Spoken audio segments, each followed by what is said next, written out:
Appalachian Arcana. Hello, and welcome to Appalachian Arcana, the podcast where we bring you tales of the strange and unusual from Appalachia. I'm Cam Collins, and this is my co-host, Sarah Faulk.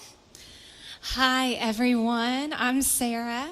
Wow, I must say it's unbelievably exciting to be joining Appalachian Arcana as Cam's co-host.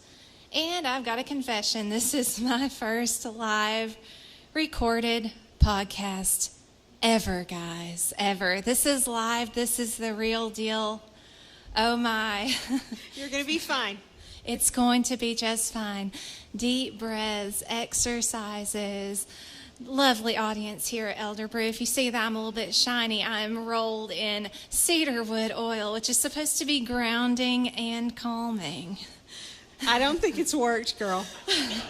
I don't think it's working that well either. And I wanted to share a little backstory on Cam and I. So once upon a time, Jeremy and I, we moved to Bristol and we discovered a lovely little oasis called Inari Wines over on Piedmont. Some of you guys here may remember Inari Wines. Oh, boy.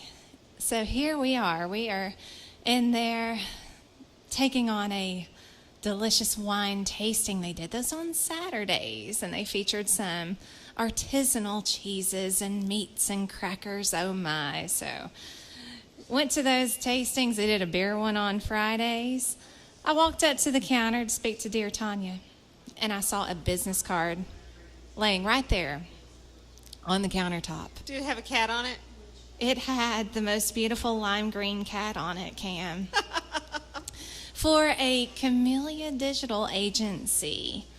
And I looked right at Jeremy and I said, I don't know who Cam Collins is, but I'm going to meet her, number one, and two, she is going to become my friend. And that's exactly what happened.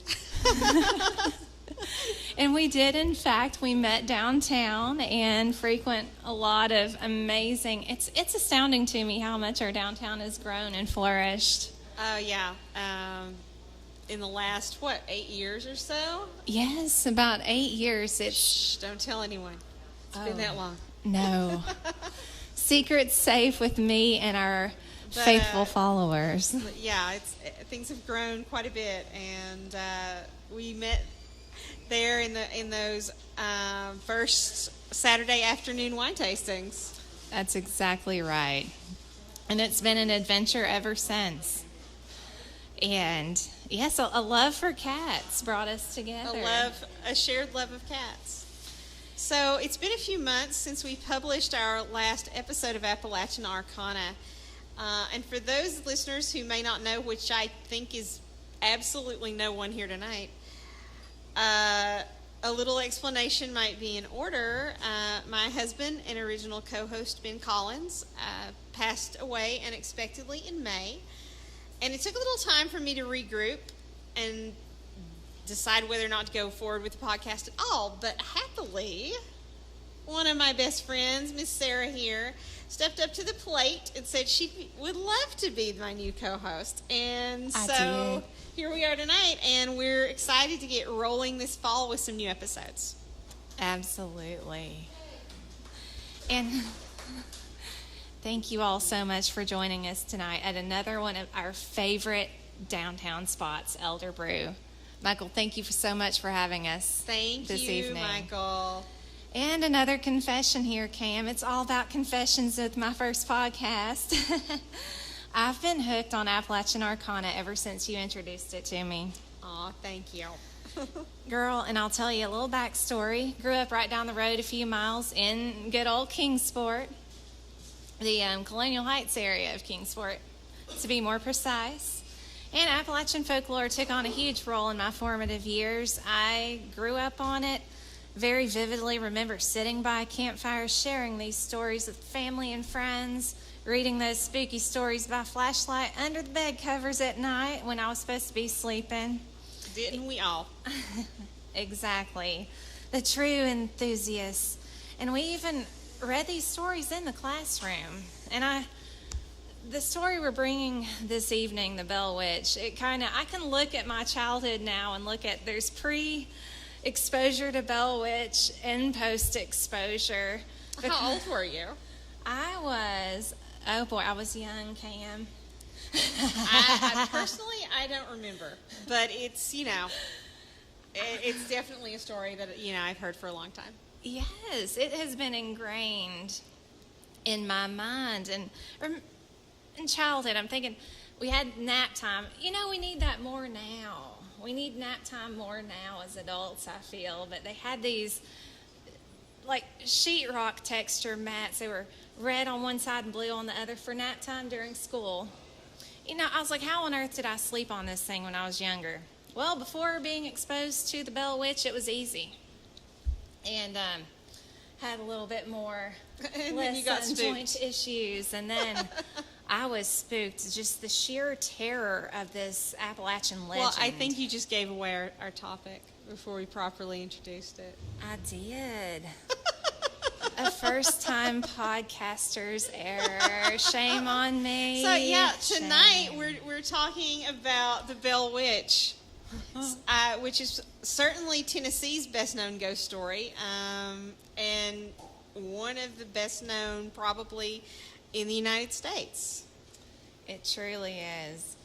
Cam, I am absolutely thrilled to be awakening this fascination through Appalachian Arcana with you and our incredible followers.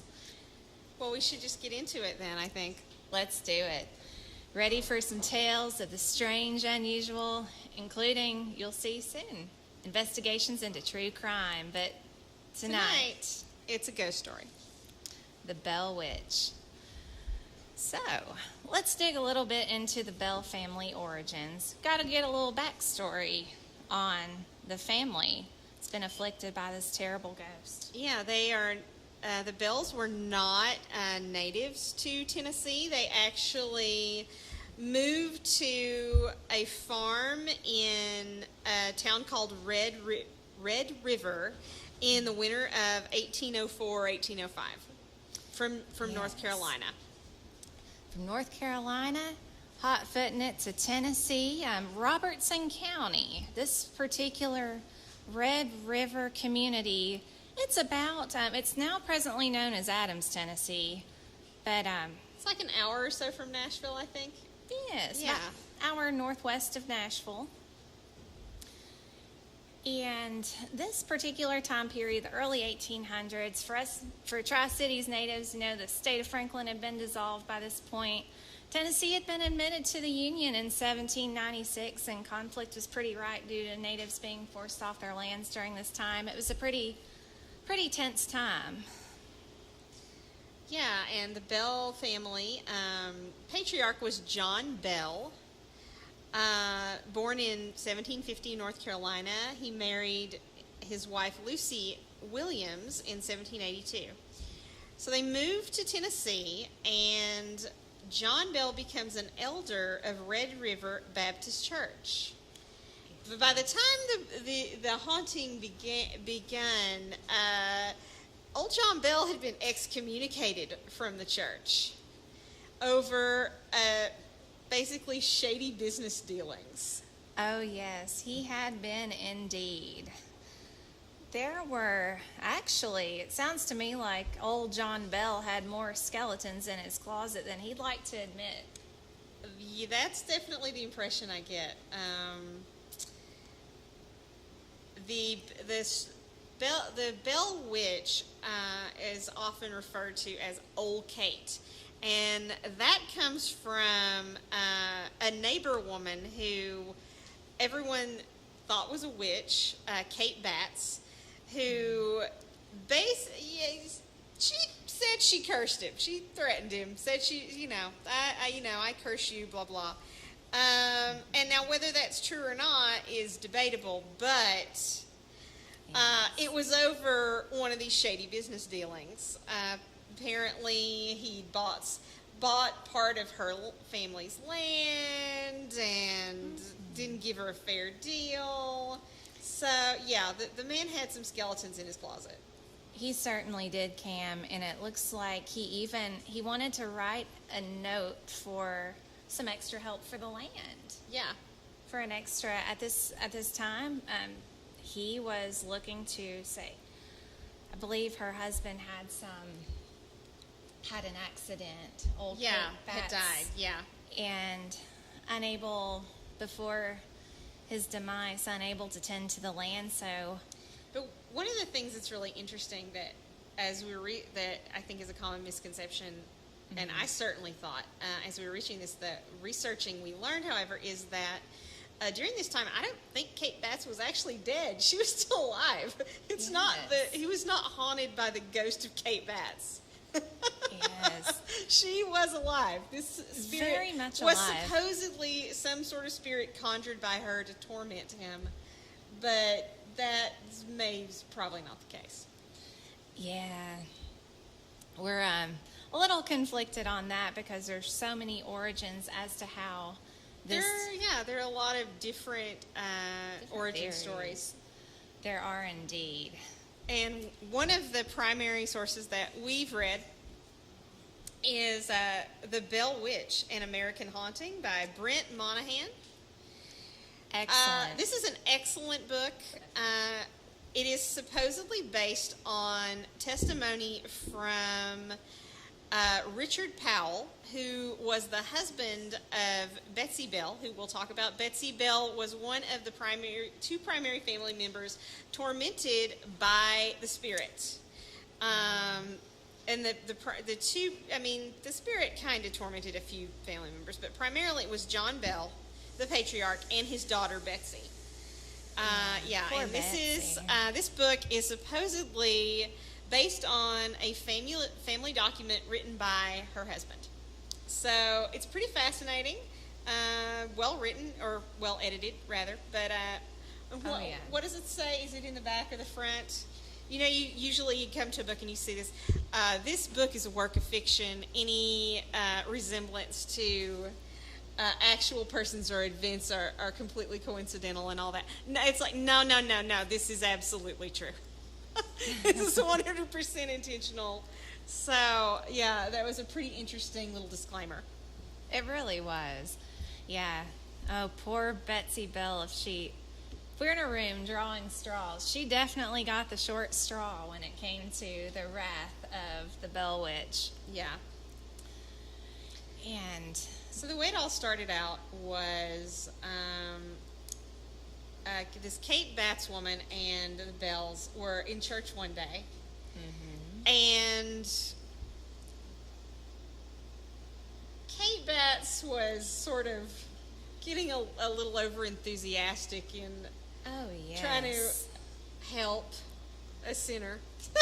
She was really trying to help a sinner, and I must preface this with old Kate Batts had a very colorful, very boisterous personality. She was kind of humping the guy. Yes. A little bit humping the guy at church. It was odd. It was strange.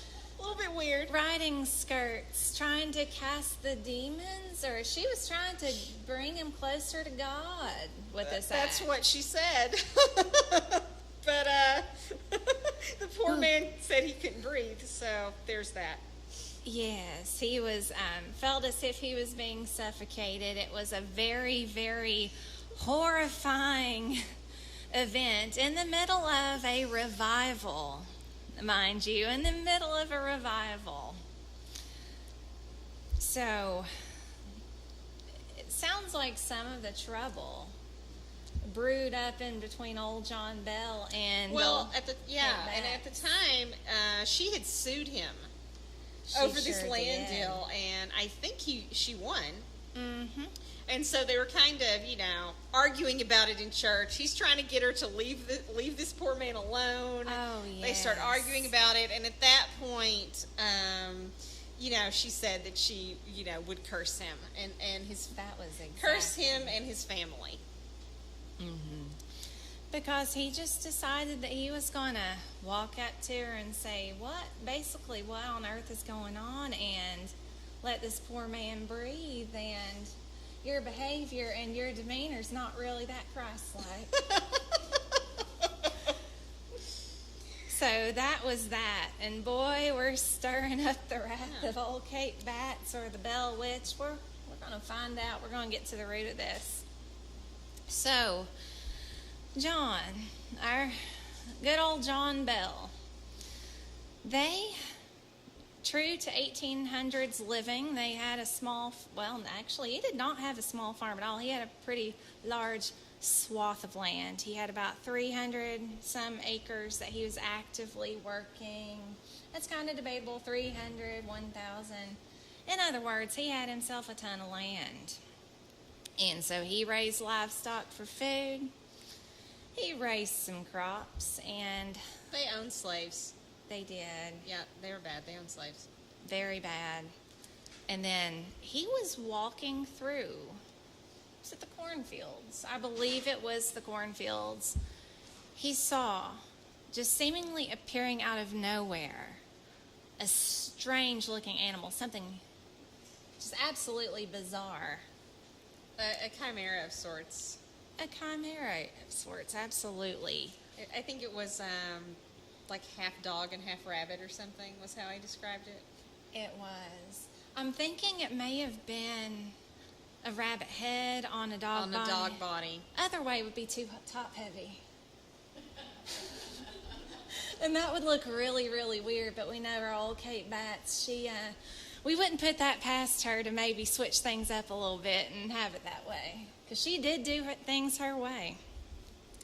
And as soon as he saw this, he just let out the most biggest gasp, and he drew his gun, and as quickly as it appeared, it disappeared. And he was not the only one to see this strange animal. Oh, he was not. His one of his sons. One of his sons saw the same animal. They did. And I think didn't one of the slaves claim to have seen it or seen something similar? Mm-hmm. Yeah. One of his slaves walking, I believe, along the same path. Yeah. Saw that same animal. Dean, that's the one. Yes, Dean was his name. And keeping things interesting, good old Kate Batts Bell Witch.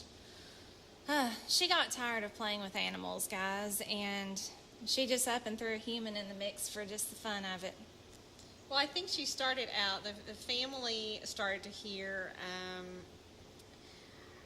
what sounded like rocks being thrown onto the roof of the house. Yes. And like strange noises outside that gradually started to move inside. They did. They heard sounds that sounded like rats gnawing on the bedposts and things like that, but there were no rats. None whatsoever. And I believe it was outside one day. Poor Miss Betsy Bell, she swore that she saw a girl in a beautiful green dress swinging from a tree branch. Right, yeah. And the closer they got, just as she appeared, she disappeared. And yeah, our old witch here didn't even bring a casserole. She wasn't the old Southern Belle Witch by any means. She just up and let herself inside this house and started wreaking havoc and causing mischief. Those strange gnawing, clawing sounds. Whew. Gnawing and clawing and kind of your typical poltergeist activities such as like pulling the bed sheets off, that sort of thing. She got even more tactile. This is horrifying here. She started pulling the children's hair, and the children were being slapped around on the face and legs and arms. Yeah, particularly Betsy and I think Drury. Yes, Drury. Drury. The two of those were tormented quite a bit. He was one of the first people to actually see an apparition. Oh, that's another animal. He saw a huge, weird bird sitting on a fence and shot at it, and it vanished. Big bird, bigger than a turkey dinner. Yep. And things were getting so strange on the Bell homestead. John Bell, he confided in a very dear friend of his. Yeah, the Johnstons. The Johnston family were close friends of the Bells. And eventually, he did confide. I think after Betsy started to really be slapped around, that was when he finally decided to come out with it. Because basically, as you would, he thought, if we come forward with this story, everybody's going to think we're nuts. 100%. Sounds to me like he was seeking out some sort of proof. He wasn't the only one. Right, His family, exactly. It wasn't maybe some strange well water. Yeah, He wanted to bring in some outsiders to see what was going on. And that worked. The Johnstons came to spend the night, and the entity started up with its usual tricks. Oh, yes. The scratching, the slapping, the Scratching, bedsheets. slapping, yanking off the bed sheets, the typical poltergeist behavior.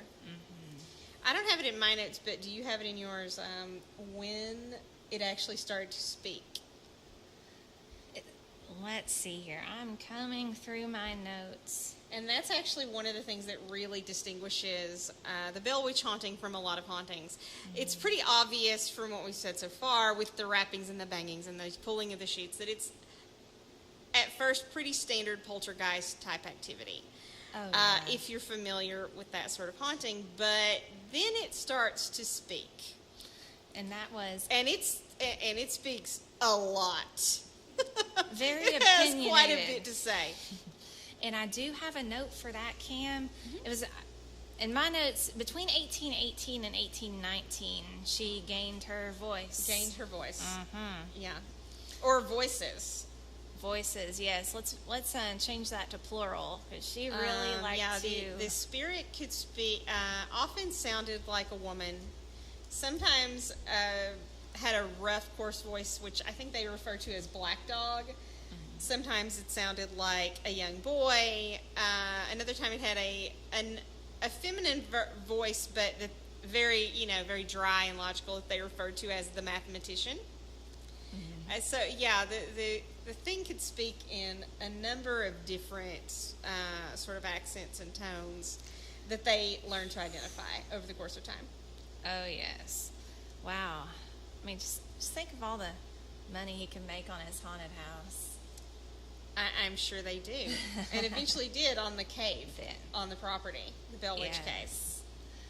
There were this particular swath of land in the Red River community, super fertile lands, also tons of caves on the property as well. Yeah, and eventually the family did begin to, much later, begin to host tours and things like that. They did.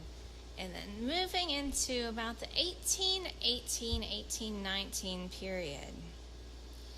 This is kind of, Cam, would you agree with me on this? I would like to call this time period when the Bell Witch gained her voice as the age of the wild goose chases. I would agree. Yeah. So she may or may not have revealed her identity. She liked to keep everyone guessing. She was into mind games. She even told some of John's sons that she was a spirit just trying to find her tooth. Yeah, she, one of the things that over the course of time, as the story spread of this haunting, which it did throughout the community, lots of people would come. At first their friends, the Johnstons, came to the farm and they stayed. But then just, everybody from the surrounding community, and then as time went on, people from further and further away would actually come to the farm and stay and, observe this phenomenon. And so that's one of the things about it that's really interesting, is it's one of the most well-documented cases. But one of the things that people at the time were trying to figure out was the nature of the spirit. Who are you? Who were you? What are you? That's what people really wanted to know. And they were always getting, all these crazy different answers. And it spawned a lot of wild goose chases. Sure did. At one point, the spirit said that it had been a Native American who was killed or was buried, and the grave was disturbed, and there was a tooth in the house, which actually there had been graves on the property when they were building the farmhouse. But ultimately that turned out just, ended up, yes, all of these wild goose chases. Another one that she had an inheritance, I believe, for that she wanted to give. Oh, to. yeah, there was she said that, I'm the ghost of an explorer, and I died, but I left my treasure buried in, near this creek now. Sent people out, digging around it. No. Yes, and Yeah, it like to play tricks like that. did indeed. Then in 1819, this may be one part of this story that many of our friends who've researched and read this, the legend of the Bell Witch, may be the most familiar portion. This is where word had gotten around so far that old Hickory himself, Andrew Jackson, decided that he wanted to pay a visit to the Bell homestead. Yeah, 2 of the Bell sons had actually served under him in the military. So word got around, and 5 years before. Yeah, Andrew Jackson, who at the time was not president, was just Major General Andrew Jackson, decided that he wanted to investigate this phenomenon. And so he rounds up some of his very best men, well-dressed horses.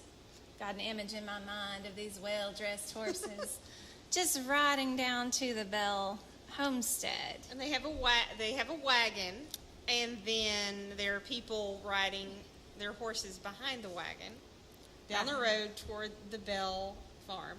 Yes, in true 1819 fashion, they're riding in style for the times. Yeah.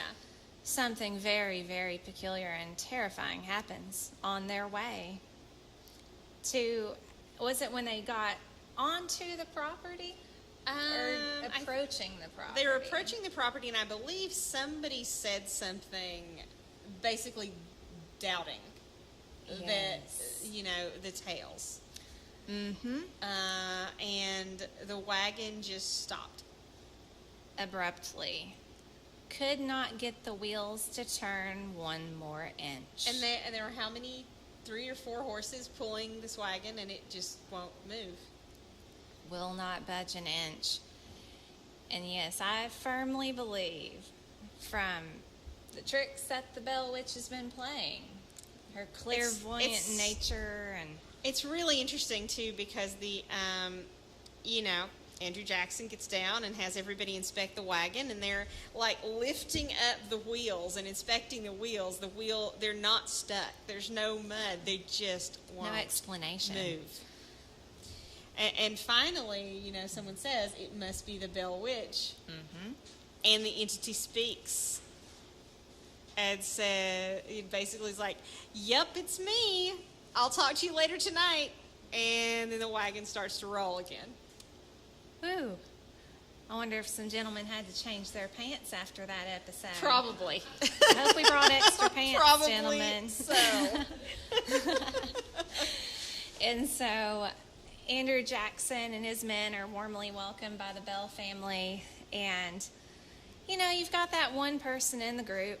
You've got that one person who likes to make... The witch slayer. Yes. Yeah, you have all these, finely dressed gentlemen, whatever. And then there's this kind of crusty dude. Crusty, yeah. Doesn't I really honestly can't think fit of a better word with to the rest of describe the him. group. Who starts to boast about how he's a witch slayer and blah, blah, blah. Yes. And the spirit doesn't take very kindly to that at all. And I don't know if it's just me. He gets to bragging about his silver bullet, and I'm like, isn't that supposed to work with werewolves? Yeah. Anywho. Yeah, so. He's going to shoot an invisible, bodiless entity with a silver bullet. Okay. See how that goes. But yes, and our witch had a little something to say about that too, didn't she? Oh, she did. So she basically grabs the guy by this invisible thing, grabs him by his nostrils, like drags him around the room, and eventually scares him off, exposes him for a fraud and scares him off. And then tells Andrew Jackson that there's another fraud in his company. That won't send a chill down your spine. Whew. Let's go change the pants again, gentlemen. Yeah, and Jackson wants to hang out, but basically by the next morning, all his buddies have convinced him, no, we need to go. Yeah, we need to just go. Presumably because they all thought, maybe I'm supposed to be the fraud. So, yeah, they all pack up the next morning and head home. Oh, yes. So, they make it back home. And the poor, poor Bell family, this mischief continues through the rest of the year into 1820. About this time, they're taking some serious measures. Well, and they're really suffering. John Bell has contracted a mysterious illness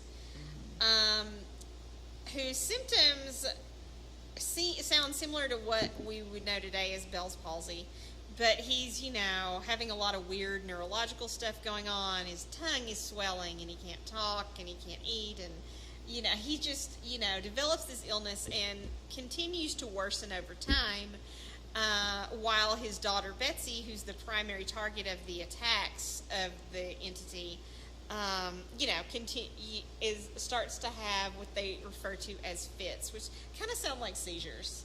They do. They sound like epileptic seizures to me from the descriptions that we've read in these accounts. It's just so they're both suffering, and of course everyone attributes their issues to the entity. Absolutely. Which continues to do its weird shit. I mean, it's talking and debating with people, and people continue to come and they visit the farm, and some people believe and others accuse them of faking the whole thing to make money, even though from every count that we've read, they weren't making money on this. They in fact took a lot of measures to ensure that people didn't think that, in terms of like hosting everyone who wanted to come and visit and observe the phenomenon, and providing them with food and shelter and things, and not actually they tried hard not to make money on this. So that is true, and it's sad to think that so many in the Red River community, especially with Old John's reputation after these poor land deals and these shady dealings, that they were still seem to have been a really well liked family. Yeah, I'd have to agree with you there, Cam. There have been many times that he did things for other families around his property, just out of the goodness of his heart. Yeah, I mean, it seems that way. It's really interesting that a lot, in a lot of the accounts, the writers talk a lot about how people were really invested in the community and in doing things that would better the community, which was really was a great attitude at the time. I agree wholeheartedly. And when things start to get very, very grim for the Bell family, it's 1821. Our Betsy Bell, our long-suffering Betsy Bell, she's coming of age. Yeah, and she has met a young man in the community. She wants to get married. She has. The handsome Joshua Gardner. She is betrothed to him. And it's just a very well-respected family in the Red River community. And so the entity is just not having it. The entity is not having a single bit of it. She's got an opinion about this union as well. Well, and interestingly, it is that, you'll never be happy, you can't marry this guy. And and the entity never really explains why it thinks that is, but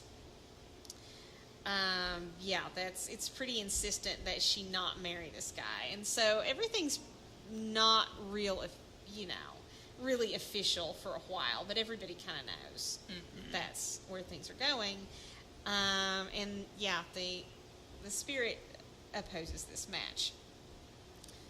Oh, very much so. And there have been times that Betsy had heard, "You shall not marry this Joshua Gardner." Yeah. Speaking to her, a very foreboding tone. And eventually it works. And when they do become engaged, she hastily breaks off said engagement. Well, I think that they basically announced their engagement twice. Like there's Yes. yeah, there's one when they're I had a hard they're a time little bit keeping up with yeah it. when they're It's a like bit a soap younger. opera. They're getting ready to announce the engagement, and the witch kind of breaks in and says something about it, and Betsy runs off, and it's a little weird. Yeah. Yeah, so that's going on, and meanwhile, John Bell continues to get sicker and sicker, and suffer more from the supposed attacks from this spirit. Yes. The attacks become more frequent. They become more severe.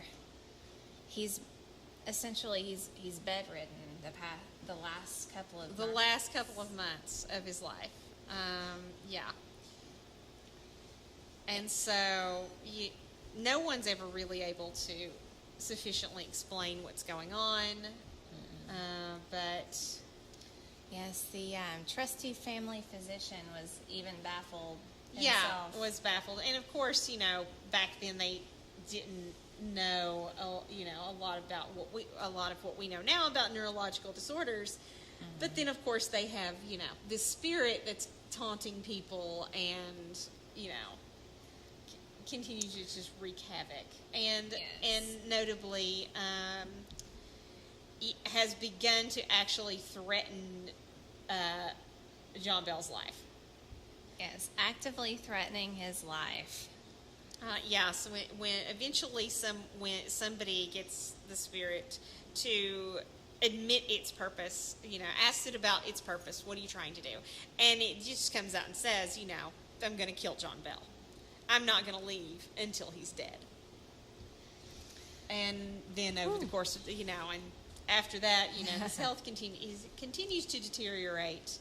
Yes. More and more, and Very, very sad. And one fateful day, he's barely breathing and he passes away. yeah, they go to fetch the doctor. Notably, remember, they open up their medicine cabinet and find a mysterious bottle full of a black liquid that no one's ever seen before. He's in place of his medicine. And the Bell Witch spirit claims that it's poison and that it has poisoned him in his sleep. Yes. They send someone to fetch the doctor, who basically comes in and says, it could be belladonna extract. I don't really know. But he's in a coma. So... Yeah, he had a long coma. And interestingly, one of the, local friends who's at the house takes the bottle and throws it in the fire. Yes. According to legend, when the liquid hit the flames, it, erupted in blue fire, but this person has basically destroyed the evidence, interestingly enough. They have. One very, very sad detail that I remember was one of the sons. Oh yeah, before it's destroyed, they test the substance to see if it's poison, and they feed some of it to the family cat, to one of the family cats. And it's one of the things that's really interesting about this book is you hear in a lot of the accounts that, oh, the cat just dropped dead instantly. And according to, the account in The Bell Witch, An American Haunting, no, that wasn't the case. And, of course, that really most likely wouldn't be the case. The cat started to kind of run around the room and was obviously feeling sick and then just sort of fell over and after a while died. After about an hour or so. So yeah, of that type of poison. And it was after that the family friend threw it in the fire. But pretty obviously, if this account can be believed, there was poison. But the evidence is destroyed. Who knows? And forensic science at the time was nothing. So eventually, John Bell does in fact pass away. And then they go to bury him. The immediately Bell Witch spirit is just having a field day at this funeral. She's singing songs. She's singing drinking songs at the funeral of John Bell. At the funeral. Just like cutting up, singing drinking songs, and the family is trying to ignore it all. But it's pretty intense. It is. And after that, once he dies, the incidences start to decrease over time. They do. They start to drop off, and for some reason or another, the spirit really seems to be weakening quite a bit. This entity took an interest to and a liking to Lucy Bell. Oh, yeah, and that's one of the things that actually happened, I think, before John died, is she got sick, she got pleurisy or something like that, and the spirit would bring her nuts and fruit to try to help her get well. It had always liked Lucy Bell, and so, it continued to kind of look after her. And was still looking in on Betsy and really opposing this marriage. The spirit had been kind of slacking off, there were less and less incidences, and interestingly, one of the things I found really interesting is they were talking in the book about after John Bell died, people weren't quite so friendly with the spirit anymore. They're kind of, maybe you're not cool. Maybe this is not a fun thing. And so it started to weaken over time. But, and eventually, Betsy, I did notice that. Betsy and her boyfriend Josh decide, oh, sure, we're going to announce our engagement. Yes. Oh. And that's when she had That's her when field day again. Yeah, she speaks up again, and in her little weakened voice, once again pleading with Betsy not to marry Joshua Gardner, and she basically breaks off the engagement immediately. Yes. And we think at this point, after this, she's achieved her first objective. Seeing that's old when John she Bell's kind of goes away. After that, and then thwarting the engagement of Betsy Bell and Joshua Gardner. That's when she tells them that she's going to leave. But she makes a very interesting promise that she will return in 7 years' time, in about 1828. Meanwhile, the person who wrote the document that this is supposedly based on, Richard Powell, who was at the time Betsy Bell's had been Betsy Bell's teacher at the local school. Yes, kind of swoops in. Oh, he does. He swoops in at this moment. He swoops in and tries to get her to marry him, and that's one of the things that I found really interesting about this story. It's all coming from his perspective, but basically from the beginning, he's kind of creeping on this young girl. He definitely She's is. a teenager. He's in his 30s. It's weird, you guys. It is so I mean, weird. back then it was common, but you read it now and you're like, ew. That's just not cool. Not cool at all. And in the Bell Witch, Brett Monahan's book, it Yeah. was talking a lot about. It goes into great detail about Richard Powell and how he's a well-learned. He's a learned man. Yes, Yeah. well-heeled. Written from his own perspective, of course. Oh, of course, it must be. I noticed that as we were reading that. Yeah, definitely written by a man who fancies I mean, himself. and I definitely, you got to kind of wonder: are you causing this, bro? How much of are you Yeah. trying to interfere in this engagement? It was, yeah. I kind of wondered, You and me both. but then of course, we come to the accounts, the later accounts, which are only in this book. There are no other sources that relate this. Yes. In which Mr. Powell claims to have later hypnotized his wife Betsy and learned the true origin of basically everything, which is, total poltergeist activity, teenager, shit going on in the house, totally coming from Betsy. Which, he basically alleges that her father had molested her.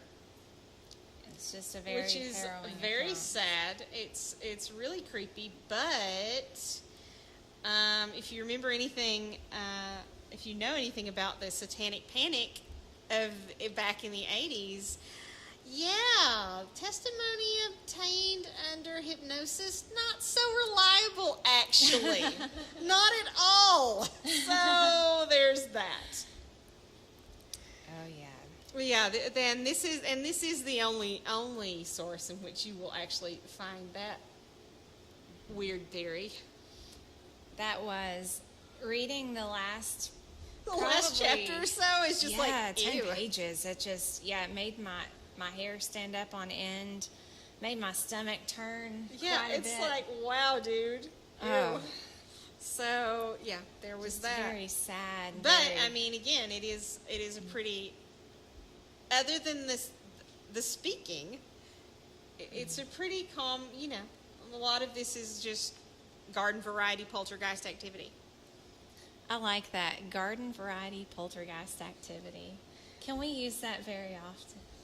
Just We continue. probably can. I'm sure I that like we'll that. talk more about other ghost stories. And there will be garden variety poltergeist activity. And there certainly will be. But yes, this account and this particular text, I mean, just opened. It's very detailed. It is more detailed than anything that I've ever read before. We Yeah. highly recommend. Highly recommend. I mean, there are things that are questionable about it, but I mean, it is. Yes. If it is accurate, it is written from the inside perspective of one of the family members, and so there's that. But it's a fascinating account. It truly is. And that's going from a young student being absolutely terrified of even the name, the Bell Witch, to really digging into the psychology behind each individual family member and how they community dealt member. with the phenomenon and everything, which it was pretty fascinating and interesting. Absolutely. I think that's the Bell Witch. Yes. And I'm sure that you guys can probably find other podcasts that cover this in greater detail than we will here tonight. And we encourage you to seek them out. Oh, yes. I feel like, wow, I learned so much through this text and really digging in and doing the research. Really digging in and doing the research on this particular story, which has Yes. influenced lots of things in popular culture, most notably, of course, the Blair Witch Project. That was another coming of age movie. Yeah, it was. And Back in the in my 90s, y'all. life, we're experienced can. Or experienced. Okay, I'll take that, experienced. But yes, So, the yeah. Bell Witch haunting. Yeah. Thank you guys for coming out tonight. You can follow us on Facebook, Instagram, and Twitter. We're Appalachian Arcana, or on Twitter, we're at Appy Arcana, or visit our website, www.appalachianarcana.com. And if you have a story that you want to share with us, or an idea for a story you think we should cover, email us at appalachianarcana@gmail.com. Thank you all so much. Thank you. Thank you for coming out.